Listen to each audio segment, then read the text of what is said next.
मोतिहारी विधानसभा क्षेत्र में चुनावी सरगर्मी अब पूरे उफान पर है।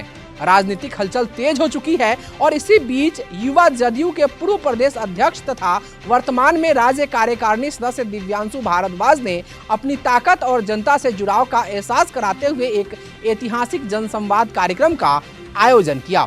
यह कार्यक्रम मोतिहारी के बापू प्रेक्षागृह में हुआ, जहां जनसैलाब उमड़ पड़ा। कार्यक्रम की शुरुआत आनंदपुरी बेलवनवा स्थित उनके आवास से हुई। वहां से जब दिव्यांशु भारद्वाज अपने समर्थकों के साथ निकले तो दृश्य पूरी तरह चुनावी जुलूस जैसा था। सैकड़ों गाड़ियों का काफिला, समर्थकों के नारों की गूंज और जगह जगह जनता की उमड़ती भीड़, सबने माहौल को उत्साह में तब्दील कर दिया। यह जुलूस Motihari station road, Janpur road, main road, Gandhi Chowk और हॉस्पिटल चौक होते हुए राजा बाजार पहुंचा। इस दौरान सबसे खास नजारा तब दिखा जब दिव्यांशु भारद्वाज ढोल नगाड़ों की गड़गड़ाहट और बैंड बाजों की धुन के बीच जुलूस से निकलकर प्रेक्षागृह पहुंचे। समर्थक फूल मालाओं से उनका स्वागत करते हुए नजर आए और हर कोई उनके साथ कदम से कदम मिलाकर चलने को आतुर दिखा। खराब मौसम और लगातार बारिश के बावजूद इस जनसंवाद कार्यक्रम में हजारों लोग शामिल हुए। बापू सभागार खचाखच भरा रहा, बाहर भी भीड़ खड़ी रही और लोगों का जोश किसी भी हालत में कम नहीं हुआ। यह भीड़ केवल संख्या नहीं थी, बल्कि यह दिव्यांशु भारद्वाज के प्रति जनता के अटूट स्नेह और विश्वास का जीवंत प्रमाण था। मंच पर जैसे ही दिव्यांशु भारद्वाज पहुंचे तो पूरा सभागार तालियों और नारों के गूंज से गूंज उठा और फिर जनता ने एक सुर में उनसे विधानसभा चुनाव लड़ने की मांग रखी। जनता के इस उत्साह और अपार समर्थन को देखकर दिव्यांशु भारद्वाज ने भी मंच से चुनाव लड़ने का ऐलान कर दिया। उन्होंने कहा कि यह अपार भीड़ मेरे लिए सिर्फ समर्थन नहीं, बल्कि यह एक बड़ी जिम्मेदारी है। उन्होंने कहा कि जनता ने मुझे अब तक जितना प्यार, सम्मान और विश्वास दिया है, उसका कर्ज मैं निरंतर जन सेवा और विकास के माध्यम से चुकाता रहूंगा। उनके इस बयान के बाद पूरा सभागार तालियों की गड़गड़ाहट और नारों से गूंज उठा। माहौल पूरी तरह चुनावी रंग में रंग गया। अब देखना दिलचस्प होगा कि मोतिहारी विधानसभा की इस नई सियासी जंग में दिव्यांशु भारद्वाज का यह कदम किस तरह का समीकरण गढ़ता है। क्या जनता का यह अपार समर्थन उन्हें विधानसभा तक पहुंचाने में मदद करेगा या फिर आने वाले दिनों में मोतिहारी की राजनीति में कोई नया अध्याय लिखा जाएगा। ऐसा है कि हम लोगों को जन संवाद करने का मात्र मकसद एकमात्र था कि हम लोग पिछले 15 वर्षों से सामाजिक राजनीतिक जीवन में हैं और दूसरा कोई रोजी रोजगार धंधा ठेकेदारी नहीं है। छात्र राजनीति का गुण अखिल भारतीय विद्यार्थी परिषद में सीखा, आरएसएस का जो स्टूडेंट विंग है, चुनाव लड़ा पटना, जहां से लालू जी, नीतीश जी, सुशील जी, रामविलास जी हुए। इस चंपारण का झंडा पटना में जाकर के गाड़ा, इन चंपारण वासियों के आशीर्वाद से, अपने मोतिहारी वासियों के आशीर्वाद से। नीतीश जी ने मुझे युवा जदयू का प्रदेश अध्यक्ष बनाया, बिहार भर में घूम के संगठन को मजबूत करने का काम किया।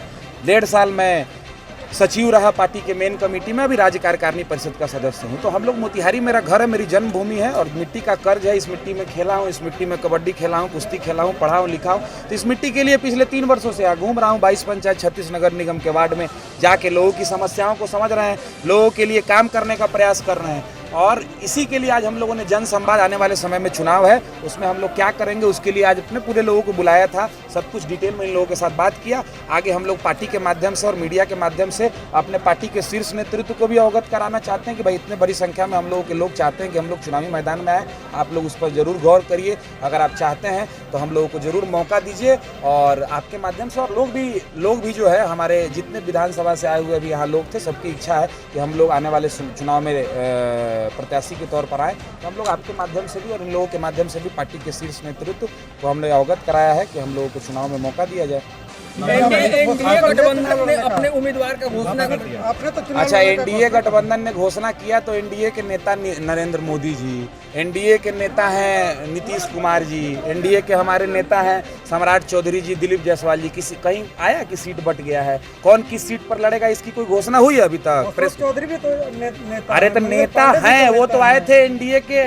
अशोक चौधरी जी, उन्होंने नारा लगा रहे थे, आपने सुना नहीं कि मोतिहारी में एनडीए जीतेगा ना, मोतिहारी में कमल खिलेगा ना, तो क्या नारा लगाएंगे मंच से? इस बार सीटिंग है, उन्होंने कहा कि सीटिंग है, वो उनका मामला, उन पर हम कोई टीका टिप्पणी नहीं करना चाहते हैं। हम बस आपको इतना बताएंगे कि भाई हम लोग अभी हमारी जितनी जानकारी अभी सीटों का बंटवारा नहीं हुआ है, कौन किस सीट पर लड़ेगा। सब लोग अपने, अच्छा एक पार्टी में 20 लोग नहीं उम्मीदवारी करते हैं, कौन से चुनाव में कौन सा व्यवहारिक बात हम कर रहे हैं। हम लोग अपने पूरे डेकोरम से, पूरे शिष्टाचार से पार्टी में उम्मीदवारी कर रहे हैं, लोगों के बीच काम कर रहे हैं। काम करना नीतीश जी मना किए, मोदी जी हमको मना किए कि नहीं आप काम मत करिए, लोगों के सहयोग मत कराइए, इलाज मत कराइए, खेलकूद मत कराइए, लोगों को शारीरिक मानसिक तौर पर स्वस्थ मत करिए, लोगों के बीच में मत जाइए। कौन पार्टी मना किया है? हम वो कर रहे हैं। हम पार्टी के डेकोरम को तो कहीं आज भी हम हमारे साथ जदयू के लोग देखिए बैनर पर मोदी जी और नीतीश जी हैं, तय पार्टी के शीर्ष नेतृत्व करना है। हम लोग पार्टी के ओबीडियंट वर्कर हैं और पूरे अनुशासनात्मक, यहाँ हमारे जो नेता हैं राधा मोहन जी, उनको भी हम लोगों ने कई बार मिल करके बताया, हमारे उनका आशीर्वाद बराबर मिलते रहता है। अब आने वाले समय में क्या होगा ये पार्टी को तय करना है, हम लोग भी उसी हिसाब से आगे तय करेंगे। पार्टी के शीर्ष नेतृत्व को अभी हम लोग अवगत करा रहे हैं और कुछ नहीं है, लोगों के बीच में काम कर रहे हैं, लोगों के बीच में संवाद कर रहे हैं। लोगों ने कहा कि आप चुनाव लड़िए, ऐसे में अगर टिकट नहीं मिलता है तो फिर क्या होगा? टिकट नहीं मिलेगा तो आने वाले समय में देखेंगे, उसके लिए फिर आगे स्कोप लोग का मान लीजिए, तो आगे क्या होगा ये कौन जानता है। रात में मेरा सांस चलेगा कि नहीं, आपका सांस चाहिए, तो देखा जाएगा भविष्य में क्या करेंगे। अब वो भविष्य में एक प्रेस कॉन्फ्रेंस का, पिछले बार भी आपको बोले हैं कि प्रेस कॉन्फ्रेंस का रास्ता छोड़ दीजिए। क्या समय, हम तो बोल दिए, सारी बात बोल दिए कि अगर भाई लोग टिकट कंफर्म करते चल रहे हैं तो मेरा भी कंफर्म है, हम भी चुनाव लड़बे करेंगे। अब कैसे बोले आपको, बता तो दिए, बताए। अभी हम लोगों ने मुद्दा मोतिहारी में हम लोग किसी पे आरोप प्रत्यारोप नहीं लगा रहे हैं, किसने क्या किया। हमारा एकमात्र मुद्दा, हम एकमात्र मुद्दा नहीं, हम कई मुद्दा यहाँ पे आप लोगों से शेयर किए। यहाँ पे जो नीतीश जी मोदी जी कहते नहीं है तो राशन क्यों कट के मिलता है लोगों को, ब्लॉक में भ्रष्टाचार क्यों, हमारे नेता कहते हैं भ्रष्टाचार मुक्त हमको बनाना है।